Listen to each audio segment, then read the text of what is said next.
ইরানের গুরুত্বপূর্ণ প্রধান বিমানবন্দরে হামলা হয়েছে বড় ধরনের, সেখানে আগুন জ্বলতে দেখা গেছে।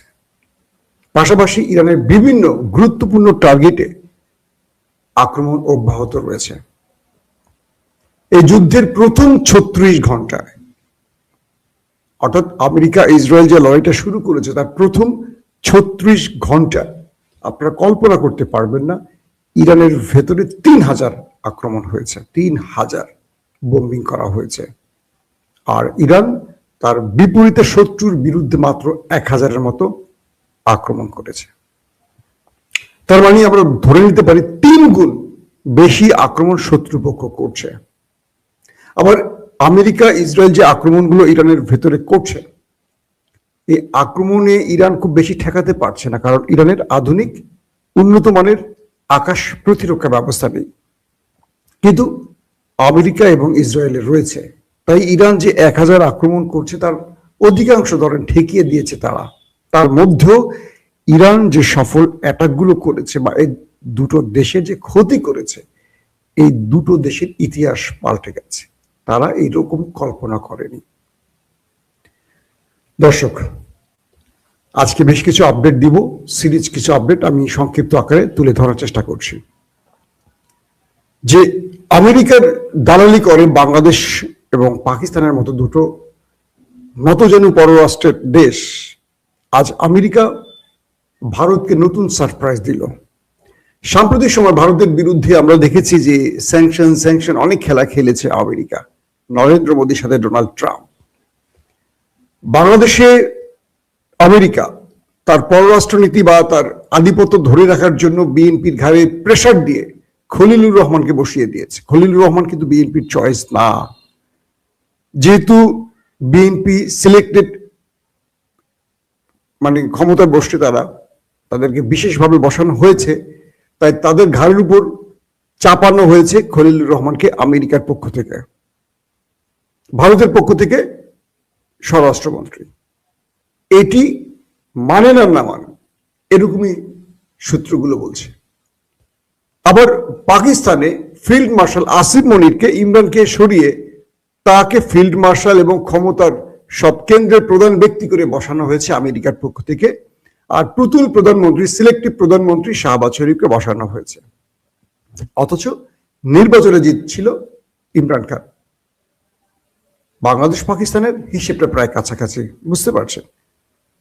অথচ দেখেন, এই পাকিস্তান, ইমরান খান যখন রাশিয়া গিয়েছিলেন তেল কিনবেন, খাদ্য কিনবেন, আমেরিকা মাইন্ড করছে। ভারত রাশিয়া থেকে তেল কিনছে, ভারতকে এটা বলছে ওটা বলছে, স্যাংশন দিচ্ছে, এই করছে। ট্রাম্প নতুন করে ভারত নীতিতে কি করছে দেখেন। যখন হরমুজ প্রণালী দিয়ে ইরান সকল তেল রপ্তানি বন্ধ করে দিয়েছে, তেলের ট্যাঙ্কার বন্ধ করে দিয়েছে, তখন আমেরিকা ভারতকে বলছে তুমি রাশিয়া থেকে তেল কেনো এবং সেই তেল রিফাইনিং করো, করে বিশ্ববাজারে বিক্রি করো। মানে লাভ হবে কার? ভারতের। কার তেল? রাশিয়ার, মানে রাশিয়ারও লাভ। যুদ্ধ চাপিয়ে দিল ইরানে, মধ্যপ্রাচ্যের তেল কেনা বন্ধ, পুরো পৃথিবীতে তেলের বাজার উচ্চ মূল্যে, 65 থেকে ব্যারেল 95-তে চলে গেছে, বুঝতে পারছেন? ডবল। কয়েকদিন পর 150 টাকা ক্রস করবে। দেখেন না কি অবস্থা হয়। এখন আমেরিকা বলছে ভারতকে তুমি রাশিয়া থেকে তেল কেনো। ভারত এখন মানে জাহাজ ভর্তি করে তেল কিনছে। পুরো পৃথিবী যেন ভারত নিজের তেল না থাকলেও রাশিয়ার তেল অল্প মূল্যে কিনে বাজারে বিক্রি করে এখন ভারত পুরো মাল কামাবে, আর মাঝখান থেকে রাশিয়া মাল কামাবে, রাশিয়া তেল বিক্রি করে। দেখেন, যুদ্ধ করছে কে? মুসলমানরা। মরছে কারা? মুসলমানরা। ক্ষতিগ্রস্ত হচ্ছে মুসলমানরা, মাঝখান থেকে মালুরা মাল কামাবে। আসেন 2 নম্বর, ওই যে ভারত ইরানের ট্যাঙ্ক যুদ্ধ জাহাজে আক্রমণের সুযোগ করে দিয়েছে, তারটা পুরস্কার দিতে হবে না? পুরস্কার পাচ্ছে নরেন্দ্র মোদীর দেশ। আর বাংলাদেশ আর পাকিস্তান ভারত এসে দুইটা চুষতে চুষতে সারা জীবনই পার করে দিছে। এরকম ধ্বজভঙ্গ পররাষ্ট্রনীতি দিয়া এই দুটো দেশ উঠতে পারবে না কখনো, বাংলাদেশে আর পাকিস্তান উঠতে পারবে না এই পরিবারতান্ত্রিক রাজনীতির থেকে না বেরিয়ে আসলে।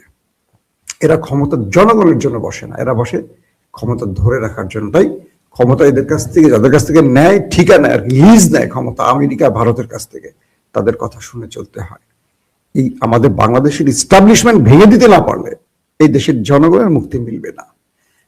আজকে ভারত আমেরিকার চোখে কথা বলে, চোখে চোখ রেখে কথা বলে নরেন্দ্র মোদী, আবার দেখেন তাদের কি সারপ্রাইজ দেয়, তেল দেয়। আর বাংলাদেশ পাকিস্তানকে কি দেয়? গলায় পাড়া দিয়ে কেড়ে নেয় সবকিছু। আসেন 2 নম্বর গুরুত্বপূর্ণ খবরে।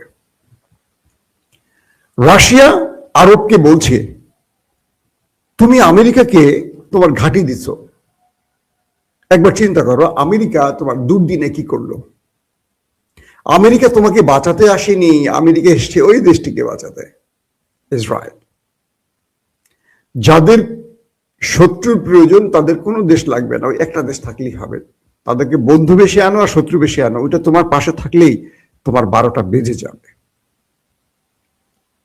আরব রাষ্ট্রগুলো বুঝতে পারছে তারা অনেক বড় ভুল করেছে। আরবের ব্যবসায়ীরা আরবের রাষ্ট্রপ্রধানদের চাপ দিচ্ছে যে আমরা অনেক বড় ভুল করেছি। এই যুদ্ধ আমাদের চোখ খুলে দিয়েছে। কি চোখ খুলে দিয়েছে? যে আমাদের তেল বেচা টাকাগুলো তারা নিল, পশ্চিমা দুনিয়ার অর্থনীতি টিকে আছে আমাদের টাকায়, পেট্রোডলার। আজ দেখো ইরান যখন আমাদের মার দিচ্ছে, ও নিজে বাঁচার জন্য ও 18,000 মার্কিন নাগরিক নিয়ে আমাদের দেশ থেকে উধাও হয়ে গেছে। ওদের সামরিক বাহিনী বা ওদের মার্কিন সেনারা লুকিয়ে গেছে, উল্টো আমাদের কাছে আশ্রয় চাচ্ছে। ওরা ওদের বিমান পাঠিয়ে ওদের জনগণকে নিয়ে চলে গেছে। 18,000 লোক মার্কিন জনগণ আরব থেকে চলে গেছে, ওদের সেনাদের নিয়ে চলে যাচ্ছে। কিন্তু ওরা বাঁচাচ্ছে কাকে? ইসরায়েলকে। তাহলে আমাদের কি শিক্ষা হওয়া উচিত না যে আমরা আমাদের কষ্টের টাকাগুলো ওদেরকে দিয়ে কালসাপ পুষেছি? আরব বুঝতে পারছে এখন কি ভুলটা আরব করেছে। দর্শক, আরবের এই বোধোদয় ইরানের মারের পরে হয়েছে, 1 নম্বর। 2 নম্বর, আরবে যে বার্তাটি পেয়েছে যে তাদের চয়েস বা তাদের বন্ধু চয়েস ঠিক ছিল না। আরবরা এখন ভাবতে পারে এই বন্ধুত্বের জায়গায় কারা আসতে পারে। তুরস্কের নামটি আসতে পারে, কারণ তুরস্ক যাকে বুক দেয় তাকে পিঠ দেয় না। ইরানের সাথে একটা সমাধানের চেষ্টা করছে তুরস্ক সহ কয়েকটি দেশ। এবং এই মুহূর্তে সৌদি আরবের ক্রাউন প্রিন্স মোহাম্মদ বিন সালমানের সবচেয়ে বেশি আলোচনা চলছে ইরানের। বলা যাচ্ছে আরব রাষ্ট্রের মধ্যে ইরানের পাশে শক্তভাবে বন্ধুত্বের বন্ধনে দাঁড়িয়ে গেছে সৌদি আরব। প্রতি মুহূর্তে সৌদি আরব ইরানকে সহযোগিতা করার আশ্বাস দিচ্ছে এবং বলছে, তুমি যাই করো আমরা তোমার বিরুদ্ধে দাঁড়াচ্ছি না, আমাদের আক্কেল হয়ে গেছে, আমাদের আক্কেল দাঁত উঠে গেছে। অর্থাৎ এখন পর্যন্ত সৌদি আরব পুরো আরবকে ধরে রাখার চেষ্টা করছে ইরানের বিরুদ্ধে, যেন কেউ ইসরায়েল এবং আমেরিকার ফাঁদে পাড়া না দেয়। এবং সেই হিসেবে সৌদি আরবে আক্রমণ হচ্ছে, আরব আমিরাতে আক্রমণ হচ্ছে, কিন্তু সে আক্রমণ ইরান যেগুলো করছে টার্গেট বেজ আক্রমণ করছে, সৌদির কোন সম্পদের উপর হামলা চালাচ্ছে না। এখন ক্রাউন প্রিন্স মোহাম্মদ বিন সালমান যে বিষয়টি চাচ্ছেন সেটি হলো যে কোনোভাবে এই যুদ্ধটা বন্ধ করতে চান। তিনি যাদেরকে প্রয়োজন দুতিয়ালিতে আনতে চান, এনে ইরানের সাথে আমেরিকার যে লড়াইটা বন্ধ করতে চান। কারণ এই লড়াইটা বন্ধ করতে না পারলে মধ্যপ্রাচ্যে শুধু নয় পুরো পৃথিবীতে অর্থনীতি ভেঙে পড়বে, অনেক বড় বিপর্যয় আসতে যাচ্ছে খুব শিগগিরই। তাই সৌদি আরব এখানে বড় ভূমিকা পালন করছে।